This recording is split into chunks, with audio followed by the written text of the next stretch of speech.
Ya, kita lanjutkan lagi ya. Jadi kita tadi sudah sampai ke segmen tasi pasar dengan pertimbangan geografis. Ya, tadi sebagai contoh kota Semarang, ya wilayah Semarang gitu ya, kota Semarang, karena kota itu dia dekat dengan laut itu ya atau pantai. Pasti kan daerahnya panas ya.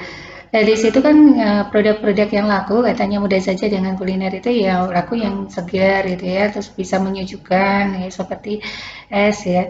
Tidak mungkin nanti kita di Semarang itu kan jarang sekali kita melihat produk-produk yang sifatnya itu untuk menghangatkan atau memanaskan tubuh itu kan jarang sekali ya. Nah, kenapa? Memang geografisnya sudah terbentuk seperti itu. Jadi kalau kita lihat mau membuat produk yang pemanas gitu ya, pemanas air contohnya gitu ya, kalau kita pasarkan di kota Semarang memang kurang laku kalau tidak di masyarakat umumnya gitu ya, kecuali di ya untuk apa untuk usaha perhotelan mungkin ada gitu ya, air panas pun nanti jarang sekali yang dipakai. Nah, berbeda dengan ya, lingkungan yang geografis ya, di daerah dataran tinggi gitu ya atau pegunungan, contohnya ya di Dieng gitu ya, Wonosobo di Dieng ya.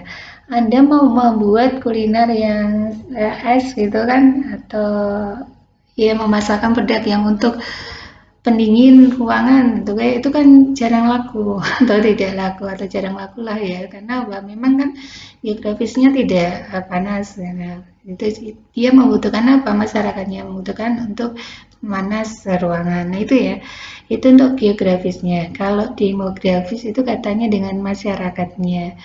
Nah, masyarakat ya di Kota Semarang itu sukanya apa sih gitu ya? Kalau gitu, saya selama ini mungkin memang saya asalnya tidak Semarang, tapi sudah lama bermukim di Semarang kan melihat bahwa masyarakat Semarang itu sukanya kuliner gitu ya, makan gitu ya, makan atau suka dengan hal-hal yang baru gitu ya, yang maksudnya ide atau usaha baru itu kan banyak sekali ya usaha baru di Semarang gitu kan tapi kita pertahankan agar bermunculan di Semarang tadi agar usaha tersebut tetap laris tetap laku jangan sampai nanti saya lihat beberapa gitu ya contohnya dekat Udinus saja gitu ya ada usaha yang baru gitu ya kayak cake atau kue toko kue yang baru gitu kan itu baru terus juga rasanya produknya baru. Dulu awal-awal laris gitu ya banyak banyak yang antri bahkan macet gitu ya jalan-jalanan macet gitu ya. Tapi saat ini apa kenyataannya? Sekarang tokonya sudah tidak ada, bahkan sudah tutup ya, sudah tidak dikenal lagi. Nah itu apa? Jangan sampai yang hal-hal yang baru tadi ya, kan jangan sampai nanti orang yang suka dengan baru tapi sudah bosan lama-lama, jangan ya. Kita juga perlu menciptakan untuk mempertahankan produk kita, kayak nanti startup gitu ya. Terus jangan nanti Anda sudah patah arang dulu, patah semangat dulu. Lah ini kan produk baru ya, jarang diminati atau jarang disukai oleh orang-orang. Nah, terus bagaimana saya akan membuat produk ini agar laku? Nah, dari mungkin kalau dulu tuh karena ada iklan gitu ya, banyak sekali, banyak sekali, wah, terus apalagi dia milik artis gitu ya, tapi tidak itu saja ada beberapa juga yang produk baru, usaha baru itu juga pertama itu rame, tapi lama-lama nah supaya produk Anda tidak hanya rame pada awalnya gitu kan, Anda harus menciptakan suatu produk yang baru lagi, inovasi lagi gitu kan. Atau mungkin nanti harganya ya, kalau pertama mungkin kan orang karena penasaran, jadi dia usahakan mempunyai uang gitu ya, atau mencari uang lah gitu ya, atau tahu pengetahuan untuk membeli produk itu. Kalau sudah rasanya yang gini, atau rasanya sudah saya sudah biasanya kan untuk selfie, untuk diupload di media sosial ya. Oh, saya sudah pernah sini, sudah gitu ya. Nah, jangan sampai seperti itu kalau kita menginginkan usaha Anda itu ingin langgeng gitu kan.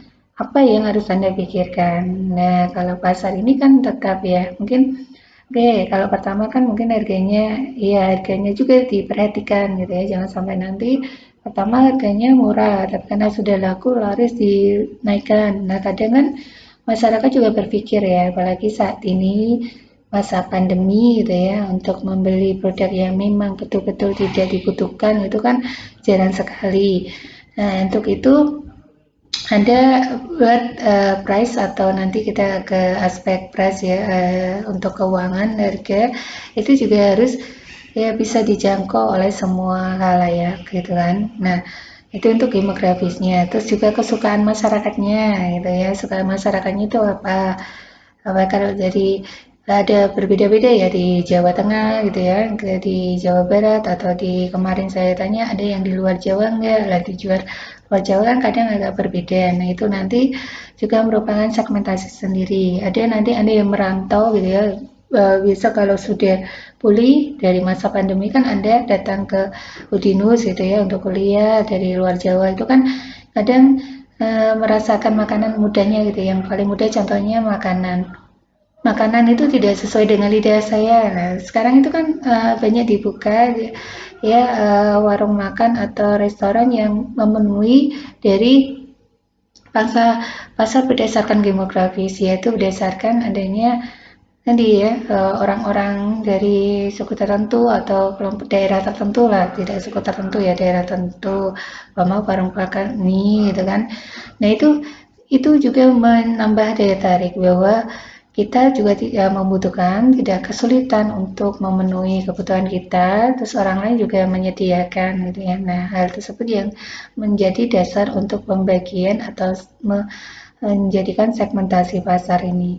Kemudian psikografis, itu katanya dengan ini ya, dengan ya penerimaan kita gitu ya, atau dengan ini mindset kita juga termasuk ya. Terus kalau gini, saya itu kalau suka gitu ya, suka atau biasanya senang hangout atau apa istilahnya sekarang itu kumpul-kumpul dengan temannya gitu kan. Itu kan pasti nanti membutuhkan itu kan ajang berkumpul di suatu tempat gitu kan. Nanti sekarang itu kan ada kayak kafe ya. Kafe itu kan merupakan usaha-usaha yang sebetulnya minuman makanannya itu sama saja kalau kita dapatkan di secara umum ya di warung gitu ya. Tapi ada hal tersendiri yaitu apa? Ada bisa kita berkumpul, nongkrong istilahnya ya, atau melakukan tugas, kuliah, pekerjaan atau mencari wifi ya atau wifi itu, nah itu ada juga psikografis. Atau saya membeli produk ini supaya nanti saya kelihatan menarik karena saya membeli produk yang bermerek atau nah itu psikografis. Kemudian ada pasar untuk pencarian manfaat yaitu segmentasi. Bagaimana kita untuk membuat ya produk itu bermanfaat? Ya manfaatnya apa? Tidak hanya dari produk yang sifatnya kita sajikan atau kita konsumsi, ada juga jasa. Nah, jasa saat ini banyak sekali manfaatnya gitu ya. Kita membuat produk yang bisa dimanfaatkan orang lain, yaitu contohnya online ya, transportasi online. Ya, saat ini karena eh, transportasi umum dibatasi dalam artian tidak mengangkut banyak orang, jadi kan terbatas. Ya, kita juga menjaga agar kita juga tidak terkena gitu ya penularan dari COVID ini, maka transportasi umum itu juga sebagai alternatif. Nah, itu juga ada dari segi manfaatnya. Kemudian tingkat pemakaian ini ya dari produk tingkat pemakaian itu pun itu ada ya dari jasa, kemudian jasa mudah saja ini ya eh, suatu usaha ya provider untuk menyediakan ini meningkatkan ya sarana agar masyarakatnya itu nanti bisa akses semuanya dalam suatu saat ya. Jadi nanti tidak istilahnya hang, error gitu ya. Nah, itu juga termasuk ada beberapa segmentasi yang diperhatikan. Ini tingkat pemakaiannya, orang-orangnya siapa sih, dari kalangan mana? Oh, kalangan akademisi, pasti banyak menggunakan ini. Maka harus meningkatkan misalnya. Gitu ya. Nah, kemudian kita lanjutkan lagi. Ini nanti bisa dibaca ya.